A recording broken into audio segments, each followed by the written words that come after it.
লোহা ভাসে বা শিলা ভাসে, সঙ্গ দোষে শিলা ভাসে। আপনার ছেলের বন্ধু যে, তার বন্ধুগুলোকে আপনি দেখেছেন কি যে তাদের চরিত্র কেমন, তাদের আখলাক কেমন? যদি আপনার ছেলে এই ধরনের কুচরিত্রবান, নোংরা, অসভ্য, বর্বর ছেলেগুলোকে বন্ধু হিসাবে গ্রহণ করে, তাহলে আপনার ছেলেকে তারাও একদিন ওই পথে নিয়ে যাবে, খারাপ পথে টানবে। সুতরাং আপনার ছেলেকে এই বিষয়ে আপনার কর্তব্য হচ্ছে ছেলে যেন ভালো ব্যক্তিদেরকে বন্ধু হিসাবে গ্রহণ করে। আপনার আলেম ওলামাদের সাথে সম্পর্ক বেশি নিবিড় করতে হবে, আলেম ওলামাদের সাথে সম্পর্ক বেশি ঘনিষ্ঠ রাখতে হবে, দ্বীনের তারবিয়াত করতে হবে। বাড়িতে মাঝে মাঝে ভালো আলেম পরহেজগার ব্যক্তিদের ডেকে বাড়িতে তারবিয়াত দিতে হবে, তালিম দিতে হবে ছেলে মেয়েদের। যা আপনি করেন না, আপনি মনে করেছেন পৃথিবীর সবচেয়ে খারাপ মানুষ তো আমাদের ইমাম সাহেব, এটা মনে করে মানুষ। আশ্চর্য! একটা মেয়ে বেপর্দা হয়ে, মাথায় কাপড় না দিয়ে, অর্ধ উলঙ্গ হয়ে প্রাইভেট টিউশনে যায়, যেখানে ছেলে মেয়ে একাকার হয়ে লেখাপড়া করে, কোনো বাধা নেই। কিন্তু ওই মেয়েটাকে মসজিদের ভিতরে একটা ইমাম সাহেবের কাছে পাঠাতে বাপ কত ভয় করে জানেন? আপনাদের সমাজে আছে কিনা জানি না, আমরা দেখেছি। মৌলভী সাহেবের কাছে পাঠানো যাবে না। কেন?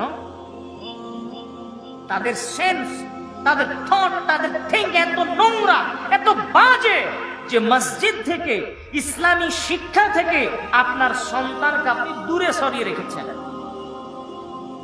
সুতরাং আপনাকে সন্তানকে ভালো কিছু করতে হলে মসজিদ কেন্দ্রিক সন্তান তৈরি করা লাগবে। উদাহরণ হিসাবে আপনাকে পৃথিবীর সবচেয়ে বড় আদর্শ পরিবার দেখাতে পারি, যা হচ্ছে ইব্রাহিম আলাইহিস সালামের পরিবার। ইব্রাহিম আলাইহিস সালামের দুই সন্তান দুই মসজিদের সাথে সম্পৃক্ত। ইব্রাহিম আলাইহিস সালামের ইসমাইল আলাইহিস সালামকে রেখে গেলেন কাবা ঘরের পাশে, কাবা ঘর আবাদ করছে। আর ওইদিকে ইসহাক আলাইহিস সালাম বাইতুল মুকাদ্দাস, জেরুজালেম, ফিলিস্তিন, বাইতুল মুকাদ্দাস, সেখানে আবাদ করছে। আপনার ছেলে মেয়ে মসজিদের সাথে সম্পৃক্ত থাকবে, এটাই আপনার হওয়া উচিত ছিল। আপনার মেয়ের বিষয়ে বলি, আপনার মেয়েকেও ইসলামিক শিষ্টাচার শিক্ষা দিতে হবে।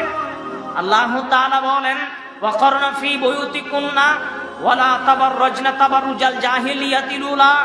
হে পৃথিবীর মুসলিম নারী শোনো, আইয়ামে জাহিলিয়াতের যুগে, বর্বরতার যুগে, বন্যতার যুগে নারীরা তাদের যে রূপ সৌন্দর্য, রূপ লাবণ্যকে পরপুরুষের সামনে প্রদর্শন করত, তোমরা তা করো না। এটা জাহিলি নীতি, এটা জাহিলি যুগের নারীদের চরিত্র, জাহিলি যুগের নারীদের বৈশিষ্ট্য, যে তারা রূপ চেহারা দিয়ে পরপুরুষকে আকৃষ্ট করে চলত।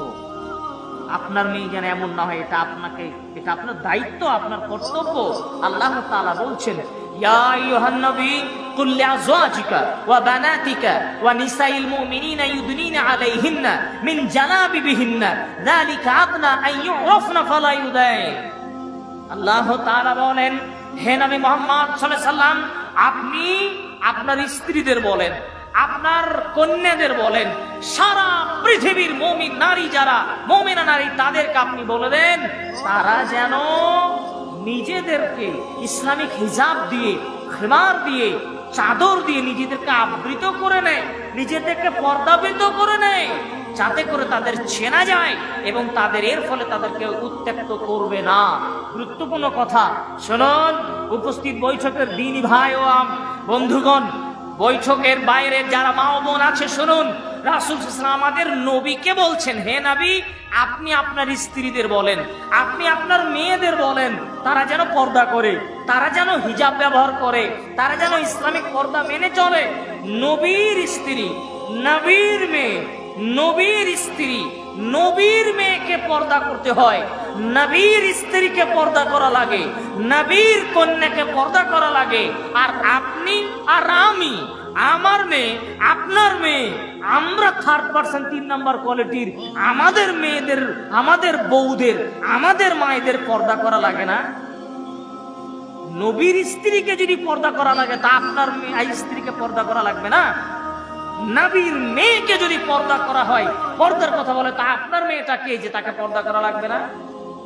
একটু একটু আপনার মেয়ের বিষয়ে একটা কথা বলিনি, খুব লম্বা হাদিস সহিহ বুখারীর, তবে আমি সংক্ষিপ্ত বলছি। আয়েশা রাদিয়াল্লাহু তাআলা আনহা একদা রাসূল সাল্লাল্লাহু আলাইহি ওয়াসাল্লামের সাথে কোন এক জায়গায় সফরে গেছিলেন। ফেরার পথে আয়েশা রাদিয়াল্লাহু তাআলা আনহার গলার মালা হারিয়ে গিয়েছিল। তো ওই মালা খুঁজে পাওয়া যাচ্ছিল না, পরবর্তীতে পাওয়া গেছিল মালাটা। তো যখন মালা হারিয়ে যায়, এর ফলে সাহাবীগণ মালা খুঁজতে ব্যস্ত। এই পরিপ্রেক্ষিতে কোন একজন ব্যক্তি আবু বকর রাদিয়াল্লাহু তাআলা আনহুর নিকটে গিয়ে বলছেন, হালান্তা তাআলাম মা সানাত বিনতুকা, আপনি কি জানেন আপনার মেয়ে কি করেছে? কি করেছে? আপনার মেয়ে মালা হারিয়ে দিয়েছে, গলার হার হারিয়ে দিয়েছে, যার কারণে মানুষ ব্যস্ত হয়ে গেছে, বাড়িতে পানি নেই, উজু করার ব্যবস্থা নেই, খুব কষ্ট হচ্ছে। এইটা শোনার পরে আবু বকর রাদিয়াল্লাহু তাআলা আনহু আয়েশা রাদিয়াল্লাহু তাআলা আনহার প্রতি একটু রাগান্বিত হয়ে তার বাড়ি আসছেন।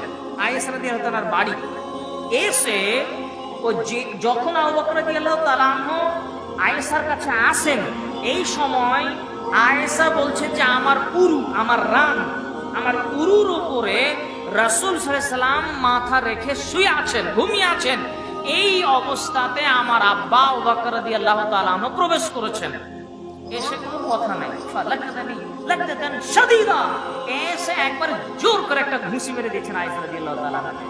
আয়েশা রাদিয়াল্লাহু তাআলা আনহা বলছে যে এত জোরে আমার আব্বা মেরেছেন আমি যেন পড়ে যাই, কিন্তু আমার উরু, আমার কোলের উপরে আমার স্বামী মুহাম্মদ সাল্লাল্লাহু আলাইহি সাল্লাম যেহেতু শুয়ে আছেন, আমি কষ্ট করে মারটা সহ্য করে বসে থাকলাম। এইখান থেকে আপনাকে একটা টিপস দেওয়ার চেষ্টা করছি, শুনুন। আপনি জানেন যেই ব্যক্তি মারলেন আবু বকর সিদ্দিক রাদিয়াল্লাহু তাআলা আনহু, এই ব্যক্তি হচ্ছে এই আকাশের নিচে জমিনের উপরে নবী এবং রাসূলগণের পর পর সবচেয়ে শ্রেষ্ঠ মানুষ। নবী এবং রাসূলদের পরে সবচেয়ে শ্রেষ্ঠ মানুষ হচ্ছেন আবু বকর রাদিয়াল্লাহু তাআলা আনহু। যেই মহিলাকে মারলেন সেই মহিলা কেমন? সেই মহিলা পৃথিবীর মর্যাদাবান নারী। আল্লাহ রাসূল সাল্লাল্লাহু আলাইহি সাল্লাম আয়েশার মর্যাদা বর্ণনা করতে গিয়ে বলছেন যে তোমার মর্যাদা হচ্ছে পৃথিবীর সমস্ত খাদ্যের উপরে সারিদ খাদ্যের মর্যাদা যেমন।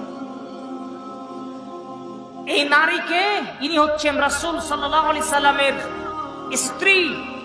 এত বড় মহামানব, আদম থেকে নিয়ে কিয়ামত পর্যন্ত সমস্ত মানুষদের চেয়ে সর্বশ্রেষ্ঠ রাসূল হচ্ছেন মুহাম্মদ সাল্লাল্লাহু আলাইহি সাল্লাম, তার স্ত্রীকে তিনি মারলেন। এবার শুনুন, তাহলে যেই নারীকে মারলেন তিনি হচ্ছেন শ্রেষ্ঠ নারী। যেই পুরুষে মারছেন সেই পুরুষ হচ্ছেন শ্রেষ্ঠতম পুরুষ, বড় মানুষ। তিনি হচ্ছেন সর্বোপরি মুহাম্মদ রাসূলুল্লাহ সাল্লাল্লাহু আলাইহি সাল্লামের স্ত্রী। তাহলে যে বাপে মারলেন, নিজের বাপে মেরেছেন, কিন্তু হাত দিয়ে মেরেছেন, বিবাহদারী মেয়েকে মেরেছেন, বিবাহদারী মেয়েকে মেরেছেন, জামাইয়ের সামনে মেরেছেন, খোলা আকাশের নিচেই মেরেছেন। তিনি নিজের বাপে মারলেন, নিজের মেয়েকে মারলেন, হাত দিয়ে তিনি মারলেন, জামাইয়ের সামনে মারলেন, বিবাহদারী মেয়েকে তিনি মারলেন, পূর্ণ যুবতী মেয়েকে তিনি মারলেন।